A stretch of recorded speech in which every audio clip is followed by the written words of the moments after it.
We're in the middle here, IFL. Go ahead. Hi, Jake. What's good? I said congratulations on the Why win. is everyone so tired? Just want what's good? What's good, Jake? Can we get some energy here? This is history right now. Barley House. Now, Jake, obviously congratulations on the win there. You went the full 8 rounds with Tyrone Woodley. Just tell me, assess your performance for me in there. You know, I'm always very hard on myself. I think a true champion is very hard on themselves. You know, I got the W, and I'm happy, but you know, I'm a perfectionist. I'm a knockout artist, and because I didn't get the knockout, I'm just like, damn. But it is what it is. He's one of the greatest welterweights of all time, 5-time UFC champion, and he came game. You know, he knew that this was gonna be a war, and he brought that to the table. So I'm very happy. Like I said, he's been fighting 7 times as long as I have. So for me to come in there and have a dominant victory, let's be honest, that wasn't a split decision. What is the judge looking at? You know, I landed 71 punches, he landed 52. So, you know, I learned a lot tonight. First time going past 4 minutes.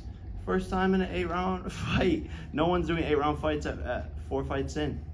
I just ask as well, obviously we're from the UK, we've got an interest in Tommy Fury being here. There was an altercation outside in the hallway. Could you just elaborate what your side was and what your take on that? Yeah, look, the guy really had nothing to say. You know, he had a mediocre performance against my sparring partner. All credit to Anthony Taylor. He's a tough guy, but Tommy Fury is supposed to be this tough, big bad guy, legendary bloodline. I got into his face and I let him talk. I don't really have anything to say to him. At the end of the day, I hired him to be here. I gave him an opportunity to shine. I don't really have anything to say to him. I don't really have any bad blood. I just said, yo, like, tell your girl, get out of my DMs. At the end of the day, will we see that fight?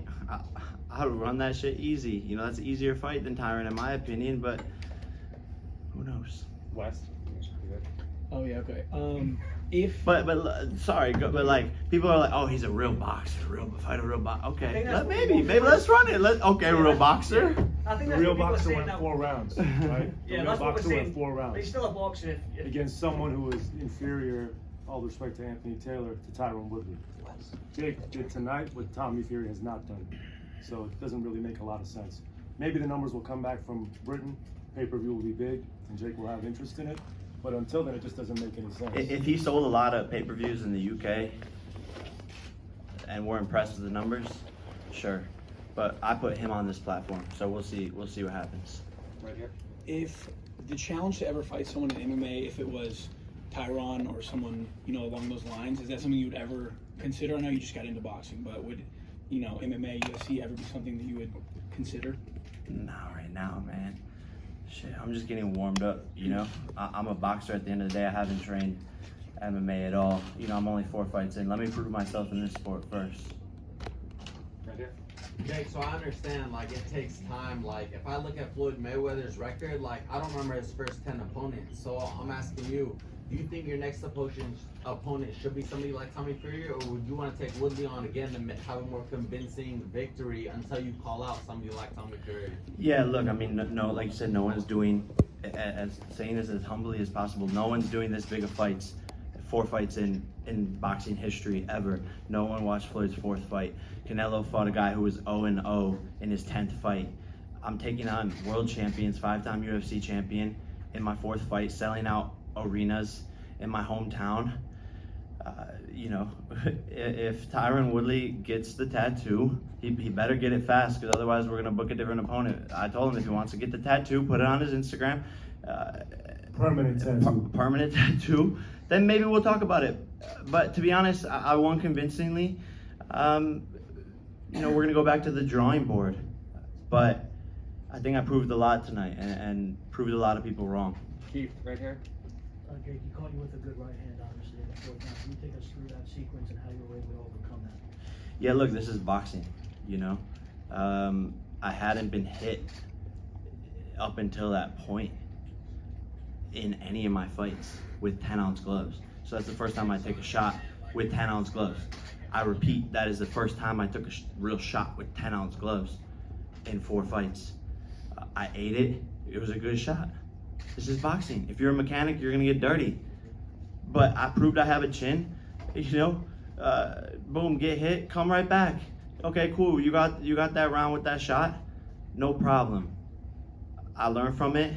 I made adjustments, and he didn't land it again for the next 3 rounds. So it is what it is, you know. Steven. I like that I got hit. I licked my gloves after that shit. Let's go. Right there. Jake, congratulations, man. Throughout the fight, you obviously just mentioned the 4th round. Did you feel your gas tank was working for you? And I noticed you kind of saw him as well, and you planted some body shots in there. Do you feel you maybe should have done that more? You know, look, like I said, I'm very hard on myself. I fought a good fight. I won convincingly. I was landing to the body a lot. Coming into it, something in my legs was a little off even before the fight started.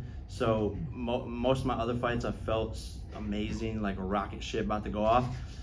This fight, I was just like a little slow. I think maybe we had too long of a camp.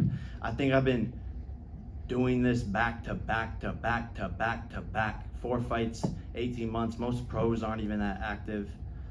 So, you know, I could have done better always. There's always room for improvement in this sport, no matter who you are. And I want to be a champion, a world champion. So I got to go back, watch the footage, study, get better. Well, why no stool? Real quick, I noticed you were standing in between rounds. Why no stool? In sparring, we don't sit down, you know. So in the fight, why sit down? And I wasn't that tired, you know. Like I said, my legs didn't feel as powerful, but I mean, I wasn't tired. I could have went 2, 3 more rounds, 4 more rounds, whatever. It is what it is.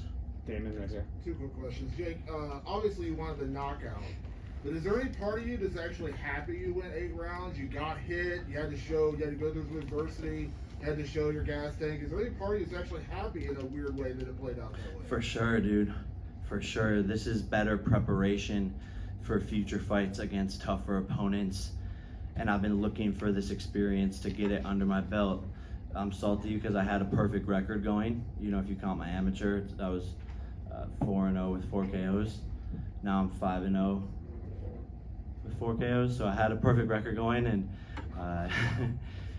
you know, couldn't live up to that tonight. But he came game. You know, this was a Tyron Woodley that I think was more prepared than any of his last UFC fights. The shots he was taking, I was hitting him, you know, and he was going through that, and I hit hard. But you know, I am happy that I got some experience under my belt, and I've always said that. You know, when am I gonna get a fighter to really test me? I passed the test. Obviously you're amped up in the ring, the tattoo bed, everything like that, but you're so young in your career, 4-0. To go and start doing rematches. So do you think at some point you will see Tyron Woodley again, or is there a party that feels like you want to put him behind you and move to somebody else now? Yeah, we'll see. You know, part of me wants to put him behind me. I won convincingly. Like I said, the split decision with the judges, to be honest, like, doesn't make any sense. I landed 71 punches, he landed 52. It's not even close. You know, we'll see. If he gets a tattoo fast, puts it on his Instagram, I might consider it. You know, I would come in, make adjustments with my legs feeling better than they did tonight. And I do think I could do a lot better. I wasn't even landing some of my best punches. Some nights you're on, some nights you're off. This is a peak performance sport. You do everything in camp for one moment. Some days in camp I felt way better than tonight. But some nights when you come in for that peak moment, you're just, not everything's there, and it is what it is. So I'm not making any excuses. I still won. I still did good, but I know I can do better. Omar. Jake, what was the atmosphere like? Even LeBron tweeted, I'm not sure if you saw that, he wishes he flew into Cleveland to be. Damn, really? Yeah. So, Man, that's crazy. And how does it make you feel? I'm like getting teary-eyed. That's sick. Man, like I said, I was in those stands 12 years ago screaming, LeBron, LeBron, LeBron, trying to get him to notice me. So for him to even tweet about this, that's crazy. Like, I'm being really hard on myself, but man, I've accomplished so much in the past 4 fights. No one's doing this, you know? No one's ever done what he's doing in 4 fights. That's unequivocal. try not to cry. But for him to even tweet that's crazy. Congrats, man. Jake, do you consider yourself now the biggest boxing star in the world? I don't consider myself anything. I consider myself a chach. No, maybe. I think I'm one of the faces of boxing, just because I'm doing it differently. There's room for everyone to eat, though. I don't want to take everything. I don't want to. This is a sport where there's hundreds of amazing fighters, and all I want to do is bring more eyeballs from a different audience. Everyone here saw the crowd tonight. This wasn't your typical boxing audience. This was kids that were rowdy, lit, holding up signs saying subscribe to my YouTube channel. This is a completely different audience, and that's what I want to bring to boxing. So I'm gonna bring that over. They'll become fans of boxing and love all the other fighters. But I'm certainly, one of the top 3 biggest draws for sure. Before Top the 3, fight. top 5. I don't know. Like, let's look at the numbers. Before the fight, you refused to touch gloves, but prior to the 8th round, you actually extended your glove to do that. Why the difference? He earned my respect. He was game, you know. He was bringing the fight. And at the end of the day, you know, it's 2 men going in there risking their lives. So after all the shit talk is done, you know, I'm cool with showing respect. But this is a crazy business. Like I said, we're risking our lives in there, and so he earned my respect. I'm gonna touch his glove after. I even told him after. I said, go fight. And I said, look, bro, a lot of tension, a lot of build up, a lot of back and forth between our teams, but I respect you, and no hard feelings. Right here. Jake, congratulations on the performance. You've been doing nothing but boxing for like 18 months, and tonight in the ring after the fight, you talked about how, you know, you need a proper haircut, you need to chill for a second. Seriously. After tonight, are you still 100% focused on boxing, or are you thinking about all the other things you might want to do with your life? I don't even know, man. I think I'm gonna start with the haircut and the dentist. My teeth are crooked. My nose is crooked from this sport. I've given everything to this sport. I haven't gone on vacation in 3 years. There's a lot for me to do right now. We'll see. You know, I have a beautiful girlfriend who needs some attention. I have a lot of things to figure out. Nikisa and I are gonna go back to the drawing board and figure it out. This is my bread and butter right now, though. So we'll see. You know, right now I'm a little tired. That was my first 8-round fight. So I might wake up tomorrow morning and be like, let's fucking go, sign the next contract. Or I might wake up and be like, damn, I need to go to Turks and Caicos. So, Jake, I met you about 3-4 years ago before you even started boxing. I was during day 1 in, I think, November, about 3 years ago. Do you ever imagine from that moment to where you are now? Never. You know, I knew I would be doing great things in this sport, and I knew how bad I wanted this. I just didn't think it would happen this fast. I mean, look at how many fucking cameras. Like, who are these guys filming? You know what I'm saying? This is crazy. So I didn't imagine it to get here this fast, but to be honest, I've surrounded myself with an amazing team. I've put in the work, and this is different. This is what the sport needed. And so when you work hard at something, when you surround yourself with amazing people and you have one focus, you know, really anything is possible, and you can accomplish that. And you know, the sky is the limit. If I'm doing this in my 4th fight, what can I do a couple fights from here? It's shocking to really think about it. I have a saying that I wrote down on my on paper and put it up on my mirror, and it says, think of where you started. Now imagine how far you can go. When I was 16 years old, falling asleep in class, nothing really going for me. I knew there was something else more for me out there. I just didn't know what it was because I couldn't break out of the bubble of living in Ohio. I didn't know. And to think it's only been, 7 years, and I feel like I could retire and be happy, but I also at the same time feel like I'm just getting started. But you do things different. Your trunks, LED, I've never seen that. Tell me about that. Let's go. Thank you. Dancing robot as well. First time ever. Far side. future of boxing. You know, you can't just say it. I gotta be about it, and I wanted to bring something different. We jumped that up and made it happen. Very impressive.